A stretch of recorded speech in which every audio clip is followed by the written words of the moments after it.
is all about filaments. So let's get started with PLA. There are 3 types of PLA. PLA, PLA Plus, and Silk PLA. PLA has many advantages and many disadvantages, and let's start with the advantages. PLA can be very good for beginners as it is cheap and it has good print quality.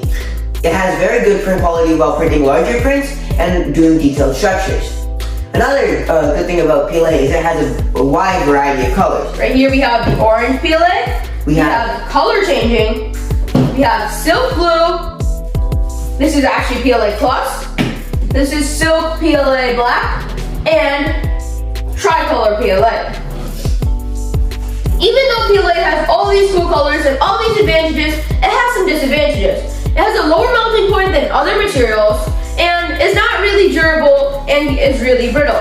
As you can see right here, we have PLA that breaks so easily, and right here we have PLA Plus, which is stronger than PLA. PLA Plus compared to PLA, when you bend it, they're both flexible, but this one snaps in half, while PLA Plus stays strong. After this, it also is not good for UV resistance, but PLA can be used for many things like toys, jewelry, accessories, and even solving your everyday problems.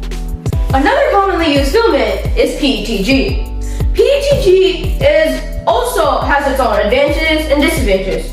Starting with the advantages, it, unlike PLA, has a higher melting point, so it can be strong and durable. It also removes warping because its adhesion to the bed is really good.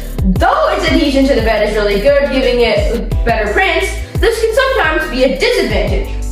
Sometimes when the adhesion is too good, it can degrade your print bed. Another disadvantage is that sometimes when it's printing, it can cause shrinking when there is different temperatures, and also poor quality in bridges and borders. PETG is a good filament to use, but like I said with PLA, there's no fumes. But with PETG, there's little fumes and you might want a carbon filter. Moving on to ABS.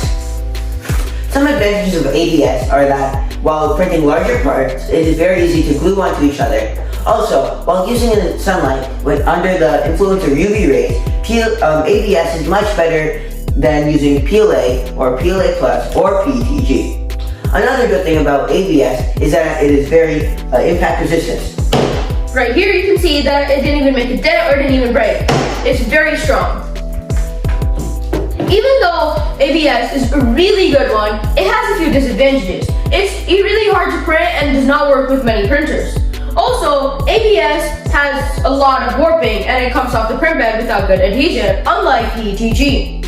ABS also, when melted, releases an odor into the air and it's not good to breathe in, so every time you're printing ABS, you want a carbon filter for sure. The last filament we're going to be talking about is TPU, my favorite flexible filament. So TPU has its own advantages and disadvantages. Starting with the advantages, TPU is nice, it's flexible, strong, for functional parts so you can easily put them on and fit many things. TPU is good to print and is very good for bed adhesion and prevents warping. But TPU has its own disadvantages.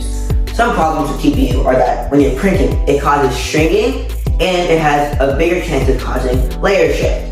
Also, while loading this filament to your printer, you take extra steps to make sure the filament isn't damaged and you don't get the filament to the wrong places of your printer.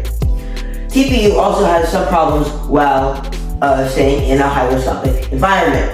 This means the humidity around TPU filament has to be drier than normal humidity.